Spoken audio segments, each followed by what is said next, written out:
الحمد لله رب العالمين. الصلاة والسلام على أشرف الأنبياء والمرسلين وعلى آله وصحبه ومن تبعهم بإحسان إلى يوم الدين. أما بعد. ஆரம்பமாக அல்லாஹு தஆலாவுடைய மாளிகையிலே ஐநேர தொழுகையை தொழுதுவிட்டு அவனுடைய மார்க்கத்தின் தெளிவினை பெறுவதற்காக வேண்டி இவ்விடத்திலே ஒன்று சேர்ந்திருக்கக்கூடிய ஈமானிய நெஞ்சங்கள் அனைவருக்கும் என் அன்பின் சலாம். அஸ்ஸலாமு அலைக்கும் வரஹ்மத்துல்லாஹி வபரகாத்துஹு. அன்புக்குரிய இஸ்லாமிய சகோதரர்களே, வாராந்தம் நடைபெறுகிற இந்த உரை நிகழ்ச்சியிலே நான் தேர்வு செய்திருக்கிற தலைப்பு என்னவெனில், மார்க்க கல்வியை கற்பதன் சிறப்பு என்ன? இந்த மார்க்க கல்விக்கு மார்க்கத்திலே என்ன இடம் இருக்கின்றது என்பதனை இவ்விடத்திலே சுருக்கமாக சொல்லிவிட்டு போகலாம் என நினைக்கிறேன்.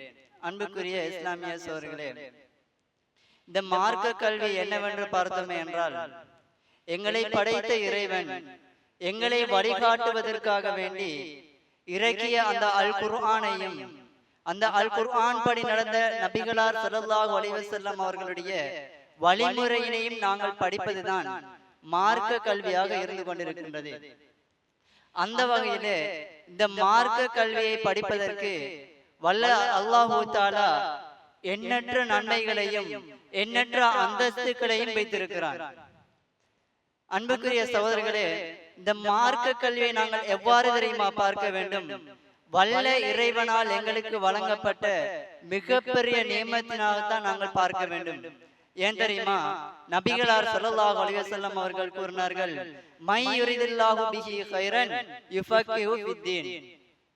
யாருக்கு அல்லாஹு தஆலா நலவை நாடுகிறானோ அவர்களுக்கு மார்க்கத்தின் தெளிவை கொடுப்பதாக நபிகளார் ஸல்லல்லாஹு அலைஹி வஸல்லம் அவர்கள் கூறுகிறார்கள். அன்புக்குரிய சகோதரர்களே, இந்த மார்க்க கல்வியை நாங்கள் படிக்க வேண்டுமாக இருந்தால், இந்த மார்க்க கல்வியினை நாங்கள் படிப்பதற்கு ஆர்வம் கொள்ள வேண்டுமாக இருந்தாலும், வல்ல இறைவனின் நாட்டம் எங்கள் மீது இருந்தால் மாத்திரம்தான் இந்த மார்க்க கல்வியினை படிப்பதற்கான வாய்ப்பு எங்களுக்கு கிடைக்கும் என்பதனை நாங்கள் மறந்துவிடக் கூடாது.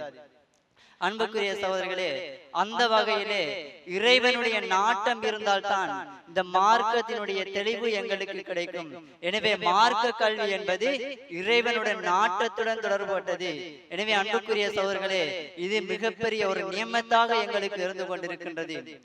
இன்னும் ஒரு ஹதீஸினை பார்த்தோம் என்றால், இந்த மார்க்க கல்வியை கற்பது சுவர்க்கத்துக்கு போவதற்கான ஒரு வழியாக இருந்து கொண்டிருக்கிறது.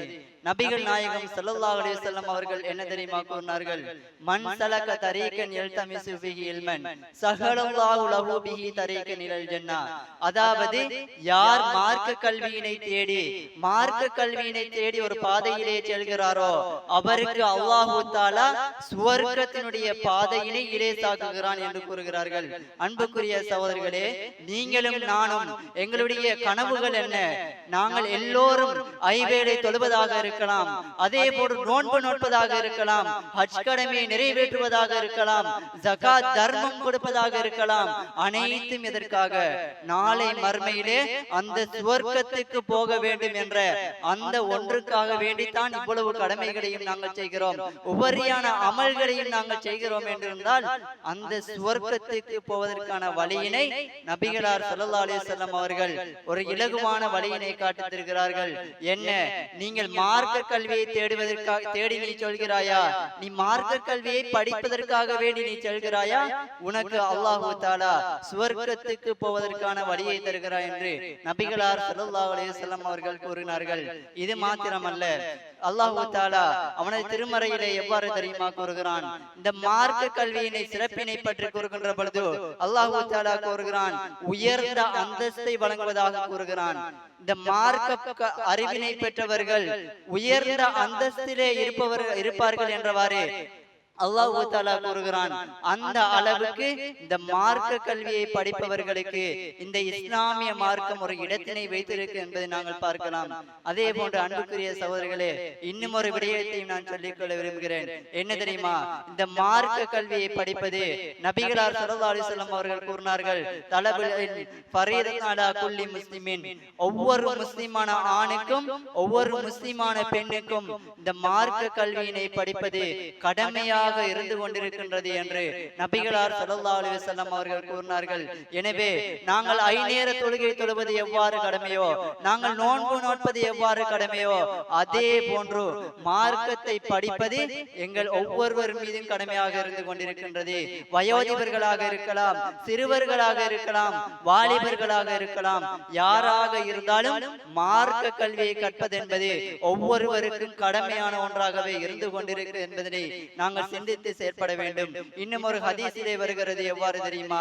இந்த மார்க்க கல்வியின் சிறப்பினை பற்றி கூறுகின்ற பொழுது நபிகள் நாயகம் ஸல்லல்லாஹு அலைஹி வஸல்லம் அவர்கள் கூறினார்கள், அது நீண்ட ஒரு ஹதீஸிலே வருகிறது, வானத்திலே உள்ள மலக்குமார்களும், அதே போன்று பூமியிலே உள்ள மரம் செடி கொடிகளும், அதே போன்று கடல்களிலே இருக்கிற மீன் வகைகளும் இந்த மார்க்க கல்வியை படிப்பவர்களுக்கு இஸ்திக்பார், பாவம் மன்னிப்பு கோரிக்கொண்டிருக்கின்றது என்று நபிகளார் ஸல்லல்லாஹு அலைஹி வஸல்லம் அவர்கள் கூறினார்கள். அதே போன்று அந்த ஹதீஸிலே தொடர்ந்து வருகிறது, எவ்வாறு தெரியுமா? நபிமார்களுடைய அனந்தர சொத்துக்களாக இந்த மார்க்க கல்வியை படிப்பவர்கள் இருப்பார்கள் என்று வருகிறது. எனவே அவ்வளவு சிறப்புகள் இருந்து கொண்டிருக்கின்றது இந்த மார்க்க கல்வியினை படிப்பதற்கு என்பதை நாங்கள் விளங்கிக் கொள்ள வேண்டும். இது எவ்வாறு இருக்க இன்றைய சமூகத்தினுடைய நிலைமையை பார்த்தோமே என்றால், இன்று உலக கல்வியை படிப்பதற்காக வேண்டி எமது பிள்ளைகளுக்காக நாங்கள் எண்ணற்ற தியாகங்கள் செய்பவர்களாக இருந்து கொண்டிருக்கிறோம். டாக்டர், எனது மகனை நாங்கள் சிறந்த ஒரு வைத்தியராக மாற்ற வேண்டும், எனது மகனை ஒரு இன்ஜினியராக மாற்ற வேண்டும், எனது மகனை ஒரு நல்ல ஒரு நீதிபதியாக மாற்ற வேண்டும் என்று பல கனவுகளோடு பல தியாகங்களை செய்து தனது மகன்களை பல தியாகங்களை செய்து பிள்ளைகளை வளர்க்கக்கூடியவர்களாக பெற்றோர்கள் இருந்து கொண்டிருக்கிறார்கள். அன்புக்குரிய சகோதரர்களே, நான் சொல்லவில்லை வைத்தியராக மாற்றிவிடக் கூடாது, இன்ஜினியராக மாற்றிவிடக் கூடாது, மார்க்க கல்வியை மாத்திரம்தான் கொடுக்க வேண்டும் என்று சொல்லவில்லை. அன்புக்குரிய சகோதரர்களே, எமது சமூகத்தில் வைத்தியர் தேவை, மார்க்கப்பட்டுள்ள வைத்தியர் தேவை. எங்களுடைய சமூகத்திலே இன்ஜினியர் தேவை, பொறியியலாளர் தேவை, மார்க்கப்பட்டுள்ள பொறியியலாளர் தேவை. எங்களுடைய சமூகத்திலே லோயர் தேவை, மார்க்கப்பட்டுள்ள லோயர் தேவை. எனவே அன்புக்குரிய சகோதரர்களே, பிள்ளைகளை வளர்க்கின்ற சந்தர்ப்பத்திலே உலகத்தை மாத்திரம் கவனத்தில் கொண்டு நாங்கள் வளர்த்து விடக் கூடாது. மறுமை நாள் ஒன்று உள்ளது. அந்த மறுமை நாளுக்காகவே அவனை நாங்கள் தயார் செய்ய வேண்டும். நாங்கள் அதிகமானவர்கள் இந்த உலக வாழ்வுக்காக வேண்டி மாத்திரம் தயார் செய்யக்கூடியவர்களாக இருந்து கொண்டிருக்கிறோம். அன்புக்குரிய சகோதரர்களே, நாளை மறுமை நாளிலே அந்த பிள்ளை அந்த சுவர்க்கத்துக்கு போவதற்கான வழி தவறி நிற்கின்ற சந்தர்ப்பத்திலே, அவலப்படுகின்ற சந்தர்ப்பத்திலே தான் இதனுடைய பாரதூரம் எங்களுக்கு விளங்கும். எனவே அன்புக்குரிய சகோதரர்களே, மார்க்க கல்வி என்பது உலகத்திலும் மறுமையிலும் எங்களுக்கு உதவி செய்யக்கூடியது. எனவே எங்களது பிள்ளைகளை வளர்க்கின்ற சந்தர்ப்பத்திலும் நாங்கள் சிறந்த ஒரு உலகத்திலே நல்ல ஒரு அடைவை அடைய வேண்டும் என்று எவ்வாறு எண்ணுகின்றோமோ அவ்வாறு மறுமையிலும் ஒரு நல்ல இடத்திலே வர வேண்டும் என்பதனையும் நாங்கள் கவனத்தில் கொண்டு செயற்பட வேண்டும். அதே போன்று இன்னும் ஒரு விடயம் சமூகத்திலே இருக்கக்கூடிய ஒரு விடயம்தான், மார்க்கம் படித்தவர் ஏதாவது ஒரு பிழையை செய்துவிட்டால் ஒட்டுமொத்த மார்க்கம் படித்தவர்களுக்கும் தீர்ப்பு வழங்குவது. உதாரணமாக, ஏதாவது ஒரு பிழையை செய்துவிட்டால் இந்த மௌலவிமார்களே இப்படித்தான், இந்த உலமாக்களே இப்படித்தான் என்று அடக்கடிக்கக்கூடியவர்களாக இந்த சமுதாயம் இருந்து கொண்டிருக்கிறது. அன்புக்குரிய சகோதரர்களே, நாங்கள் பார்க்கிறோம், ஏதாவது ஒரு நீதிபதி தவறு செய்துவிட்டால் அந்த நீதிபதியை மாத்திரம்தான் நாங்கள் குறை கூறுகிறோம். அதே போன்று வைத்தியர்கள் ஏதாவது குறை செய்துவிட்டால் அந்த வைத்தியரை மாத்திரம்தான் நாங்கள் குறை கூறுகிறோம். ஆனால் மார்க்க விடயம் என்று வந்துவிட்டால், ஏதாவது ஒரு மௌலவி செய்துவிட்டால், ஒரு உலமா ஏதாவது மனிதன் என்ற வகையிலே பிழை செய்துவிட்டால் ஒட்டுமொத்த உலமா சமுதாயத்தையும் தூற்றக்கூடியவர்களாக இருக்கிறோம். அன்புக்குரிய சகோதரர்களே, அவர்கள் அல்லாஹ்வால் அவர்களை பற்றி அல்லாஹ் தஆலா என்ன தெரியுமா கூறுகிறான்?